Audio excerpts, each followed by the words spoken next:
சிம்ம ராசி அன்புள்ளங்களுக்கு இந்த தெய்வ பிரசன்ன வாக்கில் குலதெய்வங்களும் உங்களுடைய முன்னோர்களும் எது மாதிரியான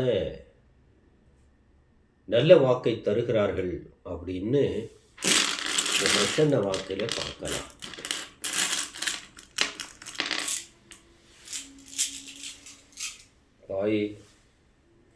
சிம்மராசி அன்புள்ளங்களுக்கு இந்த தெய்வ வாக்கில் எது மாதிரியான நல்ல விஷயங்கள் நடக்கிறது அப்படிங்கிறத நம்ம இப்போ பார்ப்போம்.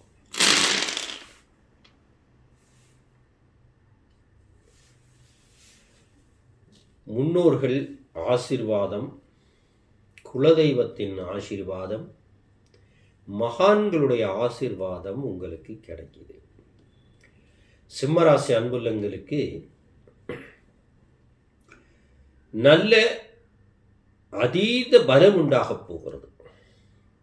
எப்படின்னா, வீட்டில் இருக்கக்கூடியவங்க சாமி கும்பிடுறாங்க இல்லையா, அந்த சாமி கும்பிடுவதின் பலன் முழுமையாக இந்த நேரத்தில் சிம்மராசிக்கு கிடைக்க போகுது.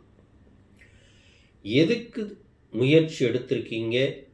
நாம் பணம் முயற்சி எடுத்திருக்கோமா, அல்லது திருமண சம்பந்தப்பட்ட முயற்சி எடுத்திருக்கிறோமா, அல்லது உறவுகளை ஒன்று கூட்டுவதில் முயற்சி எடுத்திருக்கிறோமா, அல்லது தொழிலை விரிவுபடுத்துவதற்கு முயற்சி எடுத்திருக்கிறோமா அப்படிங்கிறத உங்கள் மனதில் நீங்கள் ஒரு கேள்வியை கேட்டுக்கொள்ளுங்கள். ஏன்னா, குலதெய்வம், முன்னோர்கள் ரெண்டு பேரும் உங்களுக்கு ஆதரவு கரம், ஆசீர்வாதம் ரெண்டும் செய்கிறாங்க.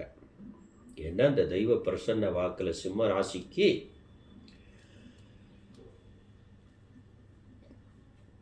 பிரேயர்னால பலம், குலதெய்வத்தால பலம், முன்னோர்கள் ஆசீர்வாதத்தால பலம், முன்ஜென்மத்து யோக பலம், இதெல்லாம் இந்த நேரத்தில் உங்களுக்கு இருக்கு. அப்போ உங்களுடைய முயற்சி எதுவோ அதில் ஒரு பிரம்மாண்டமான வளர்ச்சி. உங்களுடைய முயற்சி, நான் வண்டி ஓட்டுவேன் அப்படின்னு முயற்சி எடுத்தால் நிறைய வண்டி வாங்கக்கூடிய யோகம் வந்துடும். இல்லை, நான் வியாபாரம்தான் செய்ய போகிறேன் அப்படின்னா வியாபாரம் பெருக ஆரம்பிச்சிடும். இல்லை, நான் ஒரு பெரிய ஃபேக்ட்ரி வச்சு ஒரு நிலையான பிராண்டடை உருவாக்க போகிறேன் அப்படின்னாலும் சிம்ம ராசிக்கு ஒரு பிரம்மாண்டமான லாபத்தோடு கூடிய ஒரு உயர்வு உண்டு. ஏன்னா, குலதெய்வமும் முன்னோர்களும் முடிவெடுத்துட்டாங்க. அப்படி இருக்கிறதுனால சிம்மராசி ஆணுக்கும் பெண்ணுக்கும் இந்த நேரத்தில் தடைப்பட்ட காரியங்களோடையும், வம்பு வழக்கு கோர்ட்டு கேஸ் இருந்தால் இந்த நேரத்தில் தீர்ந்து போகும். திடீர்னு பண ஒப்பந்தம் உருவாகும். உறவுகள் பிரிஞ்சு போனவங்க ஒன்று சேரக்கூடிய யோகம். பக்தியினால் ஒரு பலம் ஏற்படக்கூடிய நேரமாக இந்த நேரம் சிம்மராசிக்காரர்களுக்கு உண்டு. அப்போ நீங்கள் எதில் கவனமாக இருக்கணும்? உடல்நிலையில் கவனமாக இருக்கணும். வீட்டில் பெரியவர்கள் இருந்தால் அவங்களுடைய உடல்நிலையில் கவனமாக இருக்கணும். உடன் பிறந்தவர்களோடு கவனமாக இருக்கணும். உங்களுக்கு மேலே பிறந்த அக்காவோ அண்ணனோ சொன்னால் நீங்கள் தட்டாமல் கேட்டுக்கிடணும். அதே போல் உங்களுக்கு தம்பியோ தங்கச்சியோ இருந்தால் அவங்களுக்கு நீங்கள் அறிவுரை சொல்லலாம். அப்போது கூட பிறந்த உறவுகள்கிட்ட நீங்கள் கவனத்தோடு நடந்துக்கங்க. மற்றபடி யாரும் தீங்கு செய்வது அல்ல. குலதெய்வம் உங்களுக்கு முடிவெடுத்துருச்சு. அதை நீங்கள் இஷ்ட தெய்வமாக கும்பிடுகின்ற அந்த தெய்வங்களும் முடிவெடுத்துருச்சு. உங்களுடைய முன்னோர்களும் முடிவெடுத்துட்டாங்க. அப்போ இங்கே வந்திருக்கிற வாக்கை பொறுத்த வரைக்கும் சிம்மராசிக்காரர்களுக்கு கிரக சூழ்நிலைகள் எப்படி இருந்தாலும் தெய்வங்கள் உங்களுக்கு உறுதுணையாக இருக்கிறது அப்படின்னு இந்த நேரத்தில் சொல்லலாம்.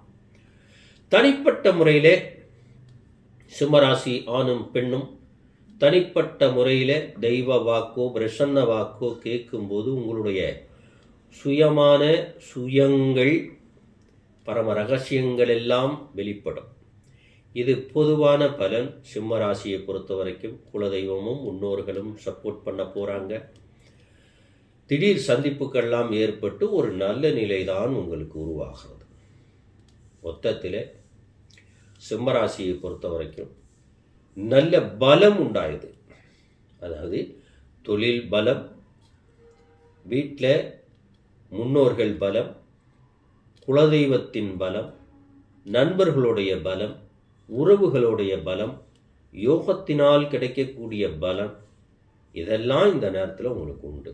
நீங்கள் நான் சொன்ன பலங்களில் சிம்மராசி அன்புள்ளங்கள் யார் யார் எந்த முயற்சி எடுத்திருக்கீங்களோ அந்த முயற்சிக்கு உண்டான உயர்வான பிரம்மாண்டமான வெற்றியும் லாபமும் உங்களுக்கு இந்த நேரத்தில் கிடைக்குது அப்படின்னு இந்த தெய்வ பிரசன்ன வாக்கு.